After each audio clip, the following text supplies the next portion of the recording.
Welcome to the Bible Forum. It's Sunday night. It's July 21st, 2019. A trio of Harvard psychologists last year concluded that trigger warnings, those used most prominently on college campuses to let students and others know if potentially painful information is about to hit their eyes or enter their ears, that trigger warnings may hamper emotional resilience and one's ability to handle trauma. Some of us in the adult world simply react to that with a duh. But the trio, Peyton Jones, Benjamin Bellet, and Richard McNally, weren't through. They buckled down and decided to specifically look at actual survivors of serious trauma to see how trigger warnings affected them. How was the study administered?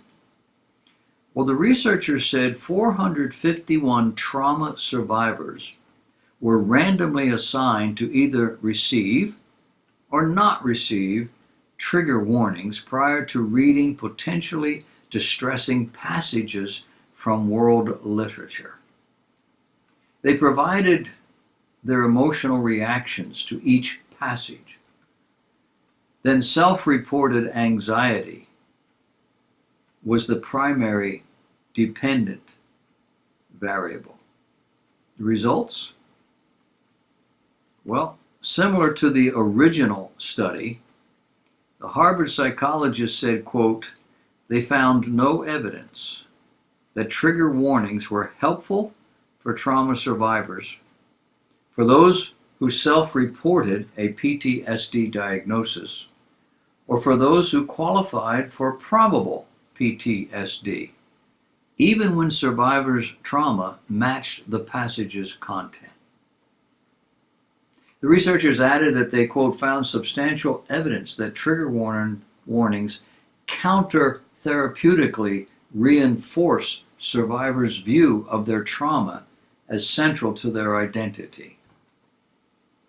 In other words, it's an enabler. In the end, they said the trigger warnings are not helpful for trauma survivals.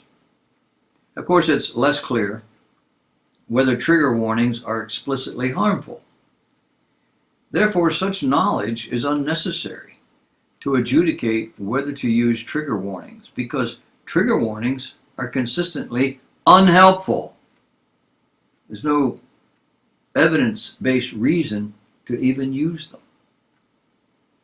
What others have said about trigger warnings and their siblings and about safe spaces? Well, Everett Piper, president of Oklahoma Wesleyan University, penned a viral, unapologetic essay in which he told his often offended students that their school was not a daycare.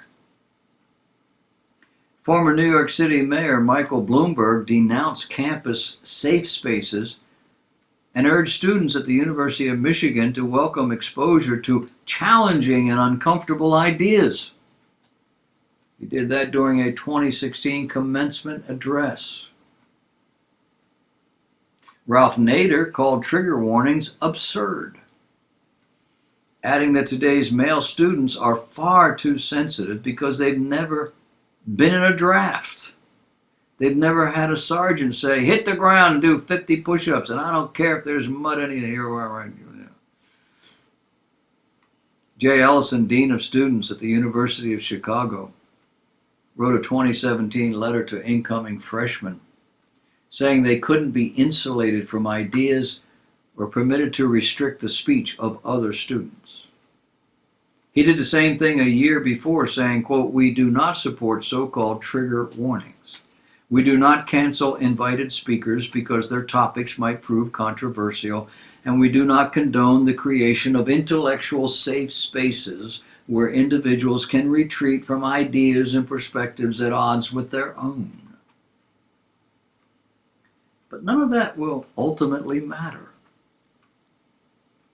Young people with present trauma or that present with trauma due to having heard things that upset them will continue to be the norm.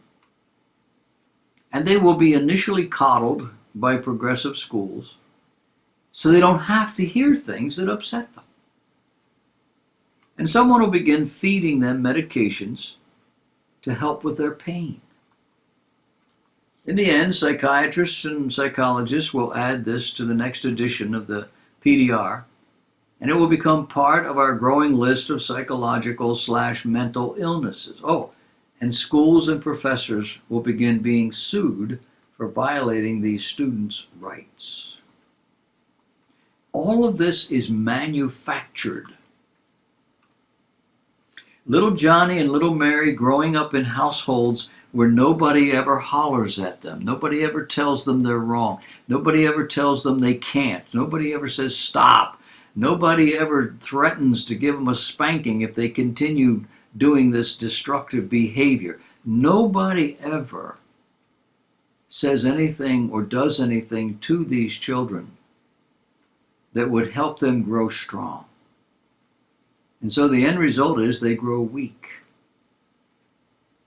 And our experts in the universities and the psychologists, psychiatrists, the world of supposed to know, they're smart people, they got PhDs, are enablers.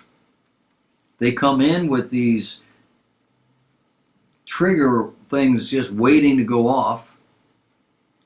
When something happens and the teacher hollers at them, they fall apart. And somebody, some professional will come along, pick the child up and say, oh, and punish the teacher. Or the other student that dared to say something, true or not, that upset the child. Where does that take us as a culture? These children are going to grow up and be parents. Where does this go? You know. If you're at least 50 years old, you've watched it for 2 generations. Some of us have watched it for 4. And it's not going in the right direction. This is where being old is an advantage.